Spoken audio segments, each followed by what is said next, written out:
Syphilis treatment by use of penicillin injections and doxycycline tablet, and how to give for positive VDRL test, positive TPHA test and positive RPR test in Hindi. किसको syphilis का इलाज कराने की ज़रूरत है? क्या syphilis मिट सकता है?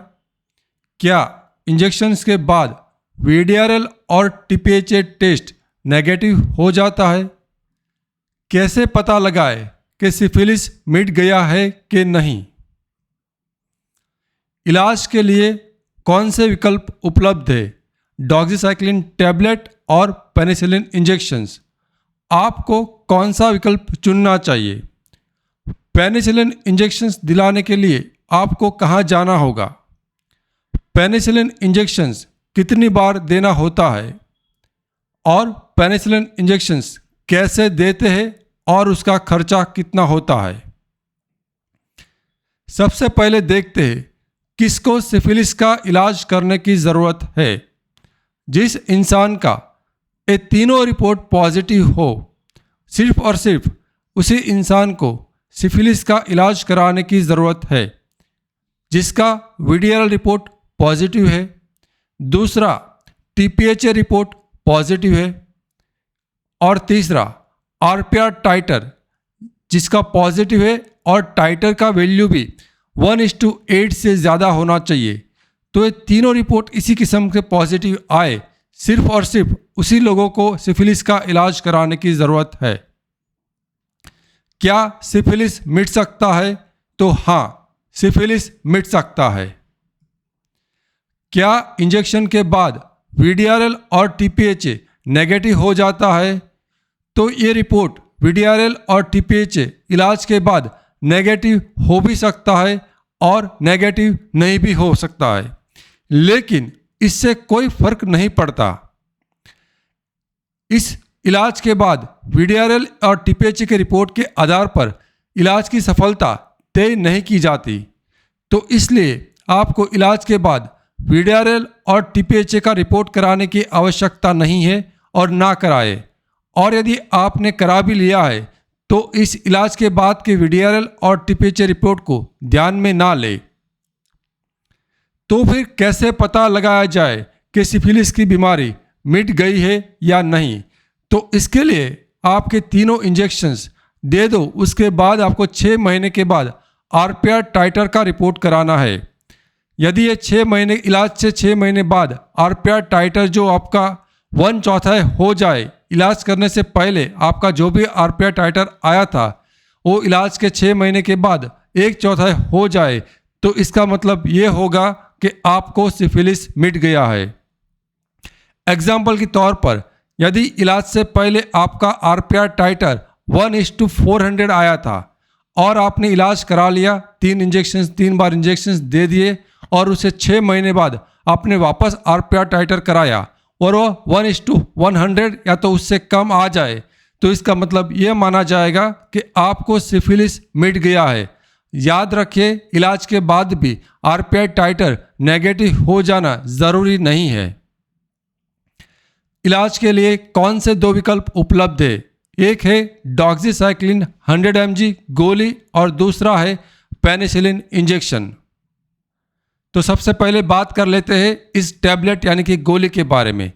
आपको इस गोली से अपना सिफिलिस का इलाज सिर्फ और सिर्फ उसी कंडीशन में कराना है कि आपके वहाँ पर बेंजाथिन पेनिसिलिन इंजेक्शन देने की सुविधा उपलब्ध नहीं हो या तो इंजेक्शंस ऑप्शन अवेलेबल नहीं हो, तो ही आपको गोली का इस्तेमाल करना है। अन्यथा आपको इंजेक्शन का इस्तेमाल करना है, क्योंकि सिफिलिस को इलाज करने में और मिटाने में इंजेक्शन ज़्यादा असरकारक है और गोली कम असरकारक है। यदि कहीं पे इंजेक्शंस उपलब्ध नहीं है और गोली से इलाज करना पड़े तो आपको डॉक्सीसाइक्लिन 100 mg की टैबलेट लेना है। दिन में 2 बार लेना होगा, एक सुबह में और एक रात को खाने के बाद, और ये गोली आपको 14 डेज यानी कि 14 दिन तक चलाना है। दूसरा ऑप्शन है injections benzathine penicillin 12 lakh unit यानी कि 1.2 मेगा यूनिट। आपको कुल मिलाकर 3 बार इंजेक्शंस के लिए हॉस्पिटल का विजिट करना रहेगा और हर विजिट में आपको 2 इंजेक्शंस लगाए जाएंगे। तो कुल मिलाकर आपको 6 इंजेक्शंस लगेंगे 3 विजिट में। अब ये इंजेक्शंस दिलाने के लिए आपको कहाँ जाना है? क्या आपको क्लिनिक पर जाना है या तो हॉस्पिटल में जाना है? तो याद रखिए, छोटे क्लिनिक जहाँ पर इमरजेंसी हैंडल करने की सुविधा उपलब्ध नहीं है, आपको पेनिसिलिन का इंजेक्शंस क्लिनिक में नहीं दिलवाना है। आपको पेनिसिलिन का इंजेक्शंस देने के लिए सिर्फ और सिर्फ हॉस्पिटल का पसंदगी करना है। अब क्या ये इंजेक्शंस गवर्नमेंट और प्राइवेट दोनों किस्म की हॉस्पिटल में दिया जाता है? तो इसका जवाब है हाँ, गवर्नमेंट और प्राइवेट दोनों किस्म की हॉस्पिटल्स में ये इंजेक्शंस दिया जाता है। सबसे पहले बात करते हैं, यदि आप गवर्नमेंट हॉस्पिटल में इस इंजेक्शन को देने के लिए जाना चाहते हो तो आप इन दोनों में से किसी भी एक डिपार्टमेंट को विजिट कर सकते हो। एक है स्किन डिपार्टमेंट यानी कि डर्मेटोलॉजी डिपार्टमेंट, चमड़ी का विभाग, और दूसरा है जनरल मेडिसिन यानी कि मेडिसिन डिपार्टमेंट होता है वहाँ पर। यदि आप प्राइवेट हॉस्पिटल्स में इसका इंजेक्शन देना चाहते हो तो फिर आपको जो एमडी डॉक्टर्स होते हैं या सो मेडिसिन की जनरल हॉस्पिटल होती है वहाँ पर आपको इसका इंजेक्शन दिलवाना है। और दूसरा ऑप्शन होता है मल्टी स्पेशलिटी हॉस्पिटल का इमरजेंसी डिपार्टमेंट। इंजेक्शंस कितनी बार देना होता है? तो आपको 7 दिन के अंतराल पर कुल मिलाकर 3 विजिट करना है। मान लीजिए कि आप संडे को गए तो वो आपका डे 0 है। उसके बाद आप जब दूसरे संडे को जाते हो 7 दिन के बाद, तो वह हो जाएगा आपका दूसरा विजिट डे 8 पर, और उसके 7 दिन के बाद यानी कि अगला संडे को तो वो हो जाएगा आपका डे 15 पर। तो इस किस्म से 7 दिन के अंतराल पर कुल मिलाकर आपको 3 विजिट करना, और हर विजिट पर आपको हॉस्पिटल के हर विजिट पर 2 इंजेक्शन लगेंगे, एक आपके लेफ्ट बटक्स पर और दूसरा इंजेक्शन लगेगा राइट बटक्स पर। आपको जब भी इंजेक्शन देने के लिए जाते हो तो हर बार आपको इस इंजेक्शन से एलर्जी नहीं है वो चेक किया जाता है। उसको बोलते हैं हाइपर सेंसिटिविटी स्किन टेस्ट। इसमें क्या करते हैं कि दवाई का बहुत ही कम मात्रा आपका जो बाजू यानी कि फोराम है वहाँ की चमड़ी के अंदर डालते हैं, और उसके बाद 15 मिनट वेट करना होता है, इंतज़ार करना होता है, और 15 मिनट के बाद आपकी चमड़ी में यदि कोई रिएक्शन नहीं आता है सिर्फ तो ही आपका फुल इंजेक्शन जो है बटक्स में मसल्स के अंदर दिया जाता है। अब इस इंजेक्शन को कैसे बनाते हैं? तो ये जो आपका बेंजाथिन पेनिसिलिन इंजेक्शन है वो पाउडर फॉर्म में आता है और उसके अंदर 3 ml स्टेराइल वाटर डालते हैं। तो कुल मिलाकर ये 4.5 से 5 ml जितना क्वांटिटी बन जाएगा वो एक सिरिंज में लेकर एक साइड बटक्स में डालना है और दूसरी साइड बटक्स में वैसे ही आपको वापस रिपीट करना होता है। इंजेक्शंस कैसे दिया जाता है? तो इंजेक्शंस को बहुत ही स्लोली देना होता है, मसल्स के अंदर डीप हिस्से में देना होता है, इंट्रामस्कुलर है यानी कि मसल्स में देना होता है।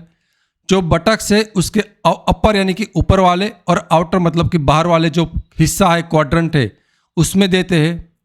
18 से 22 गोज की निडल का इस्तेमाल करते हैं और ये निडल्स लंबी होती है, तो भी ये मीन्स जो दवाई है वो नीचे के अंदर के हिसाब में जा सकते हैं क्योंकि उसका क्वांटिटी भी काफ़ी थोड़ा ज़्यादा है। मैं डॉक्टर केतन राणपुरिया, मेरे को इस मेडिकल फील्ड में 17 साल से भी ज़्यादा का एक्सपीरियंस है। अभी तक मैं 12,000 से भी ज़्यादा पेशेंट्स का इलाज कर चुका हूँ और मैं HIV, सिफिलिस और हर्पीस में मेरा स्पेशलाइजेशन है। यह चैनल्स एक क्वालिफाइड एंड एक्सपीरियंस डॉक्टर यानी कि मेरे द्वारा चलाई जाती है। इसे यहाँ पर जो भी इंफॉर्मेशन है वो साइंस पर आधारित है और इस चैनल्स को लाखों लोग विश्वास करते हैं। तो यदि आपको ये वीडियो पसंद आया है तो इस वीडियो को लाइक करें। अगले ही ऐसे ही वीडियो आप देखना चाहते हो तो चैनल को सब्सक्राइब कर बेल आइकन को ज़रूर दबाएं, और यदि आपका कोई क्वेश्चन है तो सजेशन है तो कमेंट सेक्शन में लिख सकते हो। और यदि आप मेरे से ऑनलाइन कंसल्टेशन करना चाहते हो तो यहाँ पर जो व्हाट्सएप नंबर दिखाया गया है उस व्हाट्सएप नंबर पर आप मैसेज कर अपॉइंटमेंट बुक कर मेरे से फ़ोन पे ऑनलाइन कंसल्टेशन कर सकते हो। Thank you. हम किसी और विषय पर जल्दी मिलेंगे।